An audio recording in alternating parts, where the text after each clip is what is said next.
A marriage of convenience, my sworn enemy and I met for the second time at City. The first time was at Sunshine, when I snatched the last strawberry shortcake off his plate. He sobbed until he hiccuped, pointed at me, and declared, "Just you wait."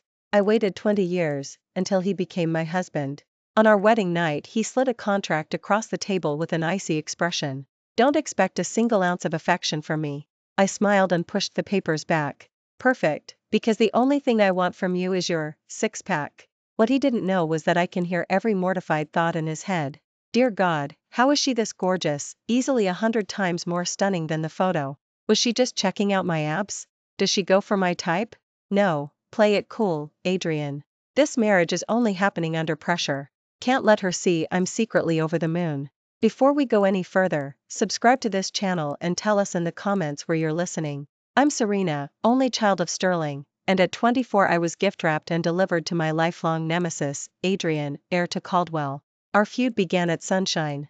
That afternoon I swiped the last strawberry shortcake from his plate. He burst into tears on the spot, howls that shook the room, pointed his tiny finger, and lisped, "You just wait."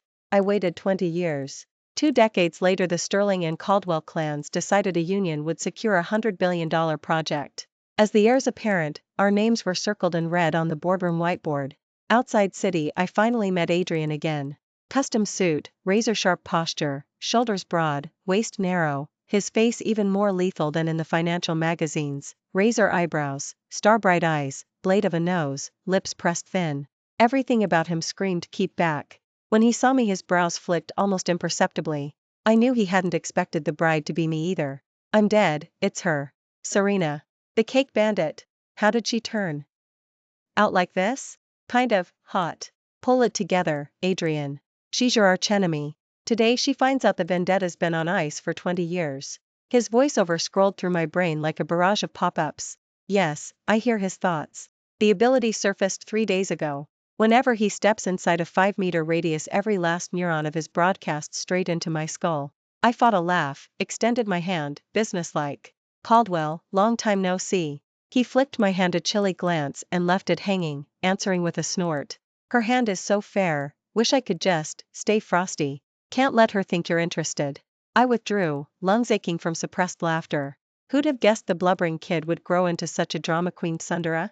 The license process zipped past like a formality. The photographer asked us to scoot closer. Adrian went rigid, shifted half a step, leaving airplane row space between our arms. Closer, just a bit. I can smell her now, something sweet. Shit, her hair brushed me. Why is my heart sprinting? Compose yourself, Adrian. You're a grown CEO, don't sell out for a pretty face. I couldn't help it, the corners of my mouth lifted. The photographer caught it. Bride's smile is adorable, groom, give me a smile too. Adrian's face darkened further. He yanked the corners of his lips upward, the result looked like mild food poisoning. Smile? At the girl who stole my cake. Impossible. Whatever. Family first. Treat her like a decorative vase. Still, one fine-looking vase. The instant the red marriage booklet hit my palm I knew I wasn't holding a certificate, I'd scored admission to a full-season soap opera. Adrian expressionlessly wedged it into his inner jacket pocket as though it burned. Serena, he finally spoke, voice like chilled steel, ground rules while we're here. I arched a brow and waited. We stepped out into harsh sunlight. He halted, took a folder from Zach, and pushed it at me. Prenup, he clipped. Business O. NLY, no reality. I won't poke into your private life, don't dream of milking me for love or extra cash. 1 year, project stabilizes, we divorce. I glanced at the papers, then at his face, an advertisement for no trespassing. Sign it, then I can breathe. She won't cry, will she? Drama chicks always bawl at this part. TCH, bet she won't look half as cute sobbing as when she was 5. I almost burst out laughing. Pinching the contract, I didn't bother reading, I simply slid it back. No need, I said. Adrian froze, brows knitting. What? She refuses? What's her game, does she actually like me? His brainwaves flipped to DEFCON 3, threaded with a fragile wisp of hope. I stepped in, closing the gap. He reflexively retreated, but I fisted his tie and tugged him down. Startled eyes met mine, pupils dilated, I watched his Adam's apple bob. What's she doing, in daylight, she's gonna kiss me? Ah crap, not ready. Did I mouthwash? Left in a rush, think I skipped it. Someone sedate my heart, it's gonna detonate. Enjoying his scarlet flush, I rose on my toes and breathed against his ear. Caldwell, I have zero interest in your heart, or your money. I paused, let my gaze drift south to the abdominal region hidden beneath bespoke wool. Your chiseled six-pack abs, on the other hand, now that's another story. I released his tie, winked, and sauntered toward my car. Behind me Adrian stood fossilized. His mental feed devolved into static. Abs, she said, abs? So 20 years of gym weren't wasted. Hold up, she wants my body? This woman is badder than me. Damn, why am I, kinda pleased? Sliding into the back seat, I watched him in the mirror, face cycling through crimson and pallid, a living mood ring. Chloe kept sneaking glances. Sterling, you and Caldwell, all settled? Settled, I sang. He promised to behave. Chloe looked lost. Inside my skull Adrian was still howling. Serena, you just wait. The score just doubled. I grinned. Bring it on. I'm ready. This after marriage game just turned delicious. Riverdale, the penthouse Adrian prepped, floats above downtown, black, white, and gray decor colder than a showroom. I wheeled my suitcase in. He occupied the living room sofa, espresso steaming beside him, eyes glued to a tablet. Didn't even twitch. She's here. That suitcase color's cute, pink suits her. Why notice a suitcase? Snap out of it, she's the enemy. I parked the case and looked around. Which room is mine? Only then did he lift his gaze, chin jerking toward the far corridor. Last door. Tone sub-zero. Right next to the master, closest spot. If thunder scares her at night I'll hear, ugh, why care? No way she's afraid of storms. I nodded and walked off. The suite was huge, walk-in closet, private bath, obviously pre-planned. I tidied up, changed into loungewear, and headed for the kitchen to scavenge. The moment I opened the door I found Adrian outside, fist raised to knock. He jumped, iced over instantly, hands shooting behind his back. What? I asked. Cough, nothing, he rasped, eyes dodging. Just pointing out the kitchen. Fridge stocked, help yourself. What was I thinking? Asking if she's tired? Volunteering to unpack? You're an iceberg CEO, not some butler. Thank God she didn't notice. I nearly burst. Thanks, I said, brushing past. His scent, dry cedar, lingered, and his mind detonated. Smells like shampoo, no. Conditioner? Is that silk pajamas? Looks so smooth, abort dirty thoughts. Abort. I opened the fridge, bursting. Fresh produce, prime cuts, and my favorite brand of Greek stacked prominently. You went to trouble, I called, holding up a cup. He lounged in the doorway, arms folded, projecting boredom. Don't flatter yourself. My fridge is always full. Had Zach raid the store yesterday, hope she likes it. She drinks that brand? Nice, ordered a whole crate. She smiled, dimples. Killer. I peeled the foil and licked the lid. His stare locked, a swallow traveled down his throat. She lick. The lid, those lips look soft, shit, I'm hard. The blunt confession made me choke. I coughed violently. He lunged, awkwardly patting my back. Drink slower, will you? The worry in his voice escaped before he could filter it. His palm was large and warm through my thin top, each tap broadcasting his racing pulse. Why'd I touch her? So petite, feels incredible. I want to hold her. I finally stopped coughing and looked up into his worried eyes. Only then did he realize we were standing too close. He jerked his hand back like he'd been electrocuted, a faint blush sweeping across his cheeks. To hide his embarrassment he spun around, giving me his back, voice iced over again. House rules. Yeah? I leaned against the counter, lazily spooning Greek. 1. Don't enter my study or my bedroom without permission. 2. In public we're husband and wife, at home we stay out of each other's way. 3. Don't develop any inappropriate fantasies about me. As he recited this tyrant's checklist, the little voice inside me was rolling on the floor laughing. Yes, that's it, Adrian, lay down the law. Let her know who's boss, don't let her looks mess with your head. Wait, will she think I'm a total jerk? What if she actually gets mad? Should I add a clause, if she's in trouble she can come to me? No way, I'd lose face. When he finished, I set the Greek bottle down, walked up behind him. He sensed me coming and went rigid, spine snapping straight. I poked the small of his back. He jumped like a cat whose tail got stepped on and whirled around. What are you doing?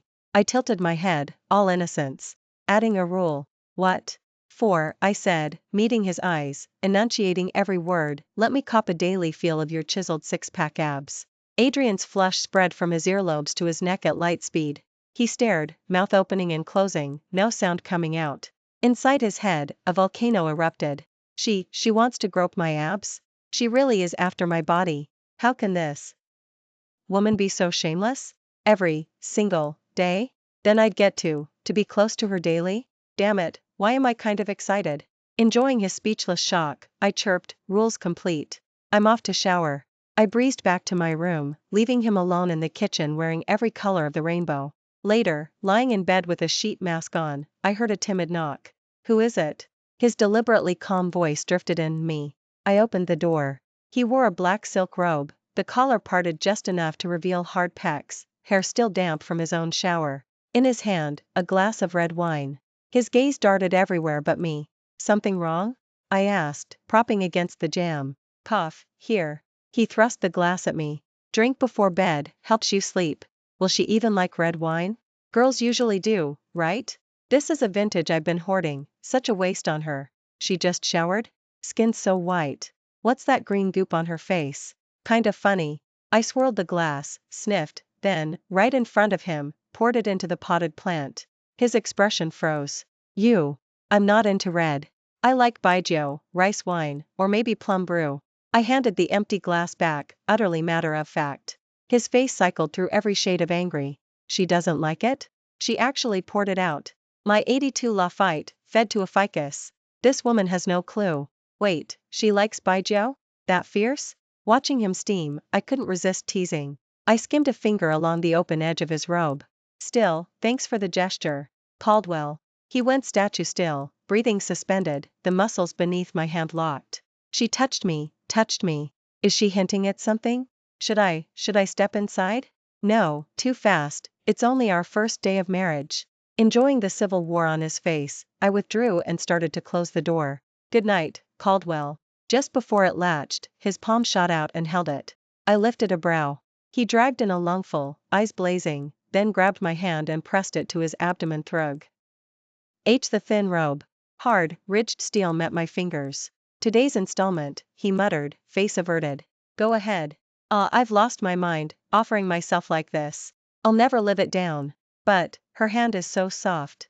Come on, touch, why isn't she moving? Taking in his martyr expression, I burst out laughing.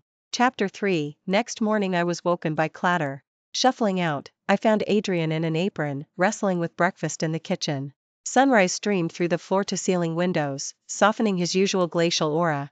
Feeling my stare, he glanced back, faintly flustered. Up already? Go wash, food will be ready. He turned back, frantically battling the stubborn eggs. She's awake. Do I look stupid in this apron? How did this egg scorch again? Damn it. Looks so easy when the chef does it. Watching the untouchable CEO fumble in my kitchen was brutal, yolk splattered, and the blackened lump in the pan could only loosely be called an egg. Need help? I stepped forward. No. He blocked me, hiding the carnage on the counter. Just wait and eat. Can't let her see, so embarrassing. My image is toast. I woke up early to impress her and it's falling apart. I slid my arms around his waist from behind and rested my chin on his shoulder. He froze solid. Let me peek, I murmured, breath brushing his ear. That ear blazed scarlet. She's hugging me, from behind. So soft. She's so close, her scent. Heart, stop pounding. His inner monologue imploded, the spatula clattered to the floor. I eyed the charred masterpiece over his shoulder and snickered. President Caldwell, inventing a new cuisine genre? Face scarlet, he stammered. I plucked a clean pan from the rack, flicked on the burner, drizzled oil, cracked an egg. I'll teach you. I laid my hand over his on the spatula. Huge, burning palm. My touch made his fingers tremble. Her hands tiny, and soft. She's teaching me to cook? Feels kind of nice? I guided him through a perfect sunny side-up egg. He paid fierce attention. Though still clumsy, he avoided further disasters. Golden yolk centered on the plate beside crisp bacon and toast, camera ready. Taste. I offered a fork. He skewered a bite, popped it in, and his eyes widened. Delicious. Even better than Zach's housekeeper makes. She can cook, verdict? I prompted. He cleared his throat, haughty mask back. Average. Barely edible. I let the lie slide and ate. A strangely harmonious disaster of a breakfast ended. He left for the office, I prepared for mine. At the door he paused. Come home early tonight. Why? He hesitated, then Zach produced 2 invites. There's a Riverdale, both our companies received tickets. We need to show up together. Finally, a reason to take her out. Will she say yes? She'll look stunning in a gown. I glanced at the time. Sure. When? 7. I'll pick you up. Relief flooded his face. At 6:30 I'd finished makeup and zipped into a champagne silk slip dress that made my skin glow. Hair loosely pinned, a few strands brushing my ears. I walked out to find Adrian on a call by the window. Hearing me, he turned and stared, breath arrested. The person on the line kept talking, he heard none of it.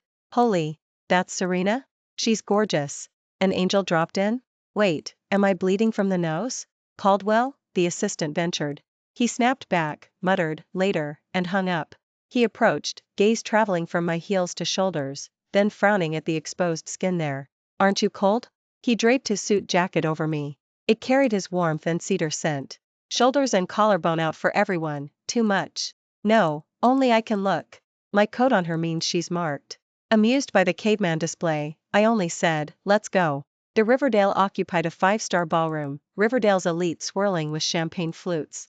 Our entrance drew every eye. News of the Sterling-Caldwell merger by marriage had already ignited the rumor mill, and the sharks were circling. Adrian, Serena, so glad you made it. A middle-aged man wandered over, champagne flute in hand, some distant cousin of the Caldwell family. He looked us up and down with a grin. A perfect match, beauty and brilliance, heaven made.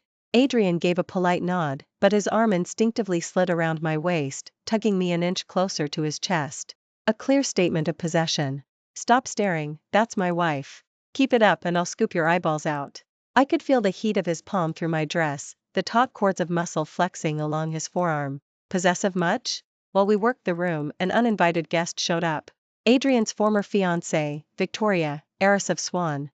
She swept in wearing a flame-red strapless gown, makeup flawless, aura blazing. The moment she appeared, every head turned. She headed straight for us, lips curved in a cool, practiced smile. Adrian, long time no see. Her gaze dropped to the hand on my waist, eyes dimming a fraction. Then she turned to me, the smile sharpening into appraisal and disdain. So this is the famous Lynn. Never imagined you'd be the one walking down the aisle with him. How unexpected. Victoria's reputation as an Ice Queen CEO is legendary, a career Amazon. Her engagement to Adrian had been arranged by the older generation, but she'd always dismissed him as a useless playboy and eventually had the pact dissolved. Now, watching me, the nobody who'd become Caldwell, she was clearly livid. Before I could answer, Adrian beat me to it. He pulled me flush against him, chin lifted, voice laced with unmistakable pride. Victoria, let me introduce my wife, Serena. My wife, got it? Mine. Look at that jealous glare, delicious. My wife outshines her in everything. Victoria in that red dress looks like a walking fire hydrant. I almost cracked up at the running commentary in my head. Biting the inside of my cheek, I gave Victoria a small nod. Her expression iced over, she hadn't expected this version of Adrian.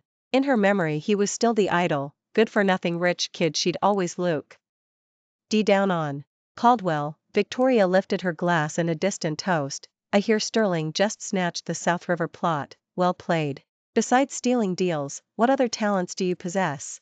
The provocation couldn't have been louder. The circle around us leaned in, hungry for fireworks. I smiled, ready to return serve, when Adrian dipped his head and spoke at a volume perfectly calibrated for eavesdroppers. Sweetheart, ignore her. She's just jealous you're prettier, hotter, and, let's be honest, way better at keeping your husband happy. Chapter 4. His voice wasn't loud, yet every snooping ear within 10 feet caught it. The ballroom fell into a stunned hush. Heads swiveled, faces painted with shock, disbelief, and pure delight at the gossip fodder. Victoria's famously composed mask cracked for the first time ever. The man she'd once deemed worthless had just flat out, publicly, and shamelessly defended me. I was dumbstruck. I could hear his inner applause, but the actual words, so mortifying. What did he mean, better at keeping your husband happy? My cheeks went volcanic. Meanwhile his thoughts kept crowing, how epic was that move? Look at Victoria's constipated face, so satisfying. Let the world know Serena's under my protection. Wait, she's blushing. Did I go too far? She's cute when shy. I exhaled sharply and shot him a warning glare. He ignored it, dipped lower, and planted a casual kiss on my forehead. Come on, let's grab something to eat. Don't let irrelevant people spoil your night. With that he ushered me toward the buffet, leaving Victoria alone, knuckles white around her champagne stem. Whispers ignited behind us.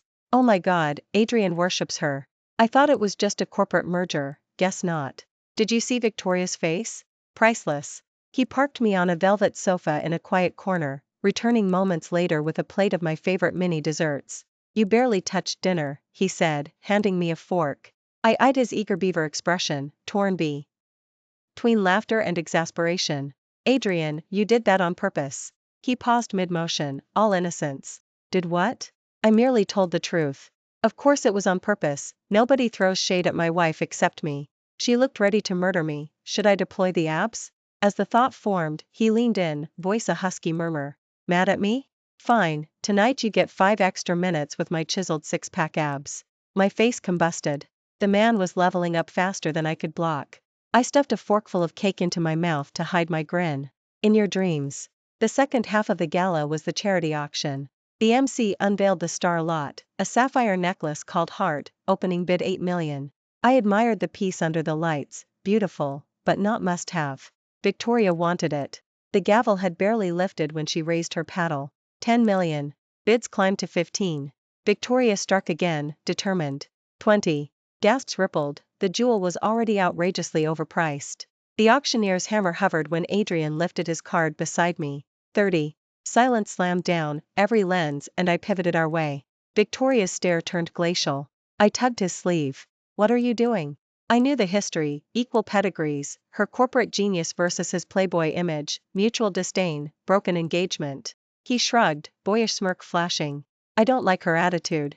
She glared at you, payback time. I've got money to burn, love the sound of it. And for a second you looked dazzled by that necklace, so it's yours. When did I say I liked it? I hissed. Victoria countered through clenched teeth. 35. Adrian didn't blink. 50. 50 million. The room inhaled as one.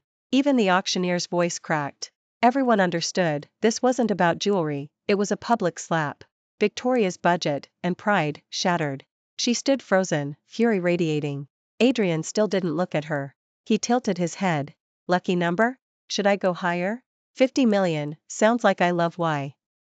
Oh, you 10,000 times. Too cheesy? But damn, watching her implode feels incredible. Going once, going twice. The gavel banged.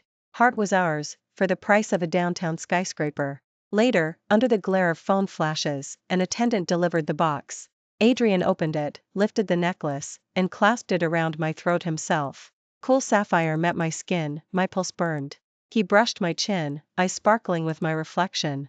Gorgeous. Might as well have been made for you. Clicks and sighs of envy surrounded us. Victoria stood a few yards away, mask finally gone. In her gaze I saw raw resentment, regret, and loneliness. Maybe she hadn't wanted the jewel at all. She simply couldn't bear watching the man she once scorned crown another woman queen, especially one she'd labeled a mere ornamental heiress. The ride home was quiet. I fingered the stones, emotions tangled. Adrian, you didn't have to. Have to what? He kept his eyes on the road. Spend 50 million just to spite her. He laughed softly. Who said it was about her? He glanced over, gaze steady. It was for you. Fine, maybe it started as spite, but for a second your eyes lit up when you saw it. If it makes you smile, I'd pay 5 billion. Can't put a price on my wife's happiness. Neon slid across his profile, and the childish, arrogant man beside me suddenly didn't seem annoying at all. Inside Riverdale, I started toward my room, but he caught my wrist. Wait. I turned. His ears were red again. After a fidgety eternity he blurted, today's abs session hasn't happened yet. Chapter 5. He tugged me into his bedroom, my first time inside. Huge space, monochrome minimalism, yet lived in, a book splayed on the nightstand, wire-rim glasses beside it. Adrian looked more nervous than me, hands jammed in pockets. He cleared his throat and stood center stage like a sacrificial offering. She's really in here. Was the bed made? I think I forgot this morning, crap. She's looking over, does she think I'm AM? I watched the rigid line of his back and had to swallow a laugh. I walked up and hugged him from behind. Caldwell, in such a rush? His body froze, even his voice cracked. Who's rushing? We agreed on the rules. Done for, she's hugging me again. My heart's pounding. Can she hear it? Stay cool, Adrian, you're the CEO of a listed company, own the room. I pressed my face to his back and laughed softly. So, shall I start? My hand slid along the taper of his waist and slipped under the hem of his shirt. The instant my cool fingers met the fevered, tight skin, I felt every muscle clench and tremble. His breathing turned rough, and the thoughts in his head spun out of order. She's touching me. Her hands so cold, skin so smooth, can't take it, dying, hold it together. Can't let her see I'm loving this. I traced a teasing nail along the V-line of his abs. He sucked in a sharp breath and almost buckled. Serena, he ground out, my name scraping his throat. I yanked my hand back, cheeks hurting from suppressed laughter. All right, that's today's allowance. I turned to leave, he caught my wrist. Spinning me around, he looked down with glassy, reddened eyes, breath scorching my face. You, he rasped, you did that on purpose. Guilty, I admitted, batting my lashes. His gaze flickered, anger dissolving into something darker, hotter. He yanked me flush against him and crushed his mouth to mine. The kiss mirrored the man, feral, clumsy, claiming. Not the polite forehead brush at the Riverdale gala. This was invasion, possession, like he meant to swallow me whole. Air flooded my lungs, I clutched his shirt. And his thoughts, now a roaring dam burst in my skull. I'm kissing her. Finally. So soft, so sweet, better than every dream. She's not pushing me away, does she feel the same? I'll kiss her breathless, make sure she remembers this for life. When he finally let me up, foreheads touching, we were both shaking.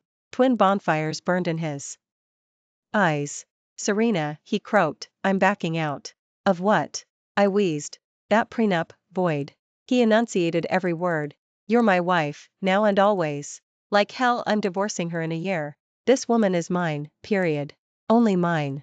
My heart jackhammered, the great iceberg had melted in record time. The next morning, weekend, he was gone. His woody scent lingered on the pillow. It was our first night actually sleeping together, though we'd stopped short of the finale. I padded into the living room and saw him on the balcony, phone to his ear, loungewear softening the usual razor edges. He smiled, mouthed, 1 second, my wife's awake. Son looks great, she looks better. Come on, Zach, stop rambling, I need to hug my girl. I sat at the table, no culinary crime scene today, steaming shrimp congee and a bamboo basket of crystal shrimp dumplings, obviously takeout. He clicked off, settled beside me, and ladled porridge like it was routine. Eat before it cools. You're up early. Couldn't sleep, went jogging, he lied, I sliding away. Yeah, right, too wired to sleep. 5 a.m., 10 miles, just to cool off. These 8-pack abs are finally earning their keep. I almost inhaled a dumpling at that confession. Oh, he added, there's a high school reunion at the Ivy Club this afternoon, come with me? Time to parade my wife. Let them choke on envy. They teased me about the cake incident, today the girl who stole it is my wife. His boyish eagerness was irresistible. Sure. We arrived at the private club right on time. The private dining room was packed with his old crew who hooped the second we stepped in. Yo, Adrian's here, with the bride. So this is the famous Serena, prettier than Instagram. Adrian, smug as a peacock, hand on my waist, introduced me, my wife, Serena. Everyone crowded in except one girl in blue, Fiona, former campus queen and lifelong crush holder. Her smile was razor-edged. Serena, how did you two meet? A guy asked. Before I could open my mouth. Adrian barked, arranged when we were kids. Sounds romantic, right? Can't admit I stewed over stolen cake for 2 decades, too lame. A collective arose, Fiona's cheeks hollowed. After a few rounds of drinks came spin the bottle, truth or dare. First spin pointed straight at me. Truth, I said. The guy gleamed. What's your favorite thing about Adrian? Every gaze swiveled, Adrian's ears flamed. Will she say killer looks? Money? Love at first sight? Pressure's worse than a 10 billion IPO. I savored the pause, then announced, I love the way he cries. Crickets. Faces froze mid-laugh, Adrian went from crimson to sheet white. I'm dead. She actually said it. My almighty CEO image, ashes. Find me a rock to crawl under. Explosive laughter erupted. Dude, you cried? Spill, sis, camcorder moment. I regaled them with the sunshine strawberry shortcake heist. The table thumped, tears streamed, Fiona watched Adrian's mortification and saw hope. She glided over, clinked her glass to mine. You're hilarious. Adrian, don't mind her, just teasing, right? He lifted his face from his palms, silent. What's she scheming? My wife jokes, what's it to you? But the public roasting does sting. Maybe she doesn't love me? His sudden insecurity sliced me. I threaded our fingers tight. I wasn't joking, I told the room. When he cries, he's not the untouchable titan, he's real, raw, achingly human. I met his stunned stare. That version of him is adorable. His mental feed crashed, rebooted, detonated fireworks. She said I'm adorable? She likes the real me? My wife's a freaking angel. I'm hers, totally. He raised our clasped hands and pressed a reverent kiss to my knuckles. Same here, he whispered, unsteady. I love the way you stole my cake, because from that second on, no one else existed. Silence again, now reverent. Fiona's last flicker of hope snuffed out. The rest of the room erupted in awestruck cheers. And as his unshielded I love you thundered through my mind, I realized, this love, born of playground karma, had always been a two-way collision course. Hey beautiful people, smash that like button, thanks. Thanks for listening. If you enjoyed the story, give us a thumbs up and share with friends. Drop your thoughts below, subscribe for more, and see you next episode.